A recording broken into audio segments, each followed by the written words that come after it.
김기환 연구소장님을 모시도록 하겠습니다.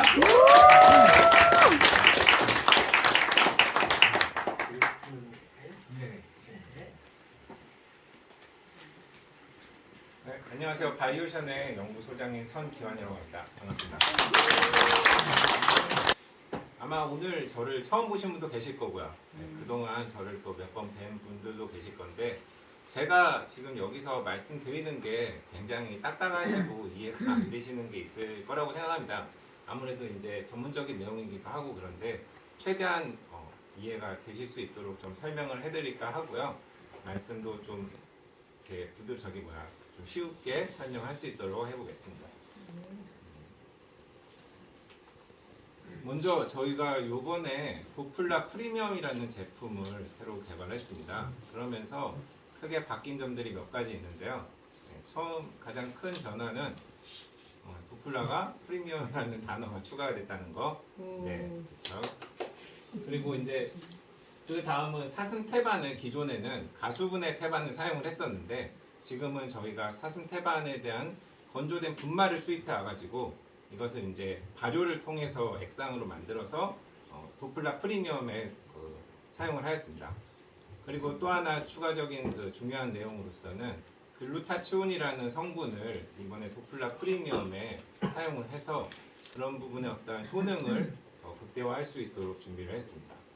그래서 보시면은 이제 기존의 도플라 같은 경우에는 이러한 이제 내용을 통해서 했는데 여기에 이제 부영제라든지 사슴 태반의 발효를 통해서 했다는 내용을 추가해서 디자인이라든지 이런 것도 도플라에서 도플라 프리미엄으로 좀 더 멋있게 바뀐 것 같습니다. 제가 봤을 때는. 네. 그렇게 해서 제품화를 지금 개발을 했고요. 내용은 이제 발효 태반이라는 것을 설명하기 전에 태반이라는 내용을 먼저 좀 설명을 드릴까 합니다.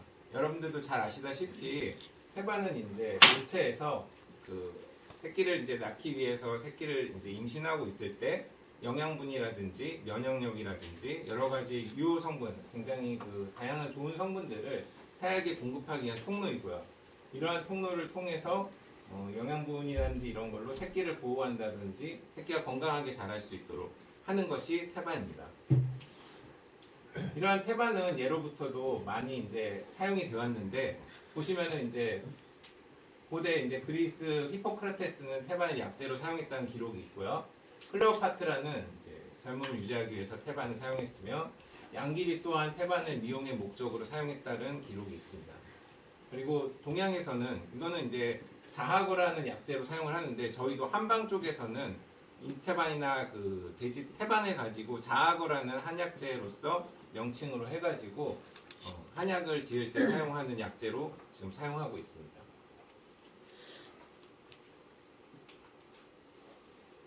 저희가 이제 아까 대표님이 말씀하셨던 대로 뉴질랜드에서 사슴 태반을 구입을 해가지고 그 원료를 사용해서 제조를 하고 있는데요.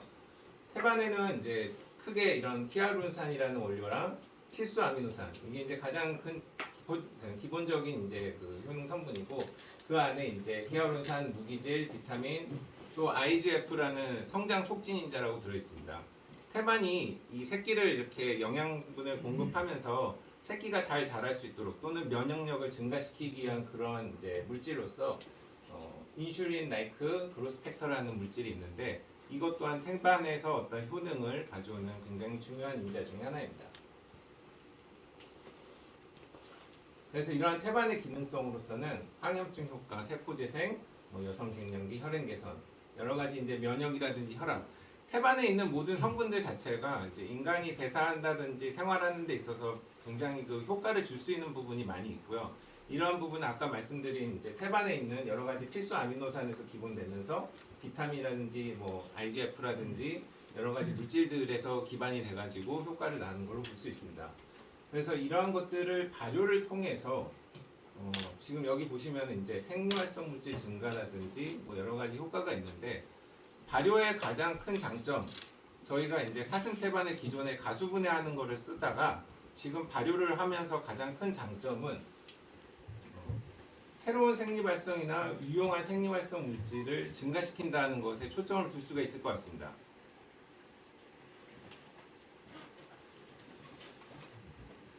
이 부분을 설명하기 전에 태반을 기존의 가수분해 방법은 그 태반이 있는 것을 그냥 어떤 효소나 열 처리를 통해서 그 안에 있는 단백질 성분만을 뽑아내는데, 그러한 가수분해나 열 처리를 하기 위해서는 굉장히 높은 온도를 사용하게 됩니다. 보통 한 60도에서 70도인데 저희 인간이 60도나 70도도 굉장히 뜨겁게 느끼는데, 인간은 이루고 있는 그러한 단백질 자체도 이 온도에서는 어떤 변성이나 불활화가 이루어지거든요.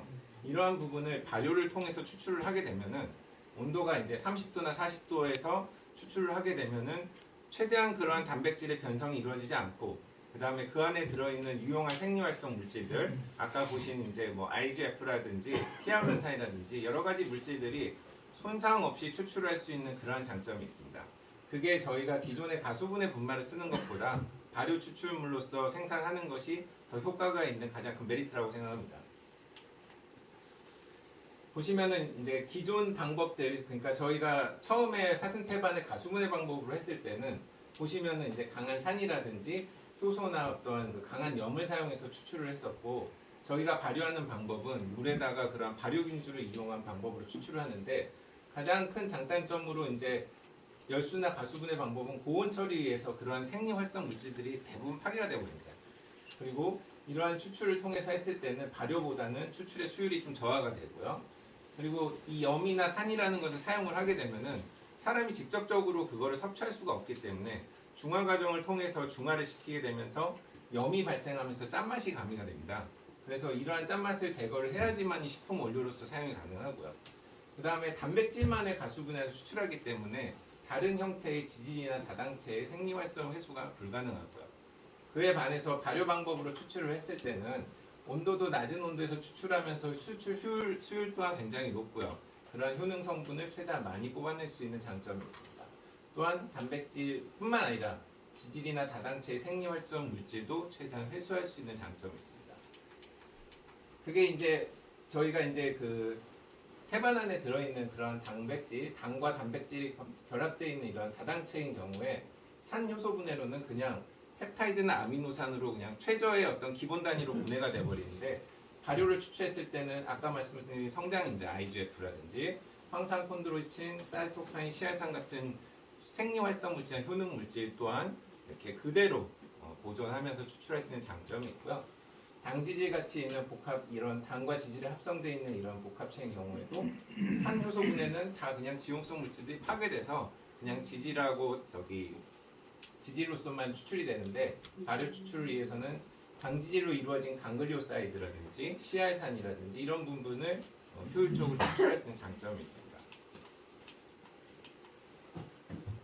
저희가 그 사슴태반 건조 분말, 그러니까 처음에는 그냥 뉴질랜드에서 그쪽에서 자체적으로 아마 효소 처리를 통해서 했던 가수분해 분말을 수입을 해왔었는데, 지금은 사슴태반을 거기서 수거해서 완전히 건조시킨 다음에 아마 분쇄해가지고 저희 쪽에 이제 수출을 했을 겁니다. 그래서 그렇게 수입한 분말을 받아서 발효 공정을 통해서 먼저 최대한 수출 수율 그 성분들을 추출한 다음에 그 어떤 미생물들에 대한 그 살균 과정을 위해서 30분 동안 잠깐 불활화를 통해서 미생물들을 살균하고요. 그걸 여과, 배합, 멸균 포장을 해서 발효 사슴태반 추출물이라는 것을 생산을 하고, 이거를 지금 이제 도플라 프리미엄에 사용을 하고 있습니다. 요 이후의 내용들은 아직까지는 저희가 이제 발효 사슴태반을 가지고 이제 연구를 했던 자료는 없고요. 저희가 바이오션에서는 그동안 오랫동안 이제 말태반이라든지 돈태반을 가지고 연구를 해왔습니다. 거기에 따른 이제 발효 말태반에 대한 그 아미노산을 분석했던 자료들이고, 이거는 그 외에 이제 태반이 있던 효능이 있는 것들에 대한 연구 결과나 이런 것들을 가지고 있는데, 이거 같은 경우에는 태반이 이제 산화를 일으키는 어떤 라디칼을 감소시키는 효과가 있습니다. 아까 대표님 말씀하신 대로 산화지소라는 내용, 어떤 산화되어 있는 그런 어떤 산화지소죠. 그거를 감소를 시키는 어떤 효능인데, 사람이 이제 호흡을 하거나 뭔가 활동을 하게 되면은 인체 내에서는 산화지소라는 게 발생합니다. 그러는 그 산화되어 있는 그거를 감소를 시키면은 그것이 이제 항산화 물질로서 어떤 인체의 어떤 유용한 효과를 갖고 오는데, 그거는 제가 뒷부분에서 다시 한번 좀 설명을 드릴 거고요. 어쨌든 태반 펩타이드에 대한 효능 중에 그런 이제 항산화 효과가 있음을 보여주는 연구 결과이고요. 요거는 이제 펩타이드 자체가 콜라겐을 생성함으로 해서 어떤 사람의 인체 내 피부가 좋아진다고 한다든지 뼈를 형성한다든지 여러 가지 어떤 효과를 가져올 수 있다는 그런 연구 결과입니다. 이것도 이제 섬유아세포를 통해서 상처가 났을 때 태반을 섭취했을 경우에 그런 상처를 치유한다는 내용이고요. 이거는 이제 그런 상처가 났을 때 상처 치유를 위한 이제 미토콘드리아 이런 것들이 굉장히 신체에서 활발하게 움직여지면서 상처 회복에 효과가 있다는 연구 결과입니다. 태반에 대해서 조금 더 설명을 드리고자 하는데 이것도 좀 어려운 내용일 수 있을 겁니다. 지금 이 앞부분에도 그렇고 섬유아세포라는 것들이 등장합니다. 여기도 이제 섬유아세포라는 내용이 있고요. 이 섬유아세포는 뭐냐면은 인체의 어떤 피부 조직이나 뼈라든지 이런 것들을 생성해주는 공장 같은 개념이라고 보시면 됩니다. 근데 이제 저희가 태반을 먹게 됐을 때 태반에 있는 그러한 유용한 생리 활성 물질 자체가 섬유아세포를 통해서 피부의 근간이 되는 어떤 진피층에 있는 콜라겐을 만든다든지 또는 골격을 생성하는 그러한 부분을 만들어주는 역할을 하는 섬유아세포를 자극시켜서 상처 재생이라든지 피부 회복이라든지 그런 노화를 방지해주는 효과가 있는데 그러한 것으로 크게 작용하는 어떤 공장 같은 게 섬유아세포고 거기에 따른 그 태반이 굉장히 효과가 있다라는 내용입니다.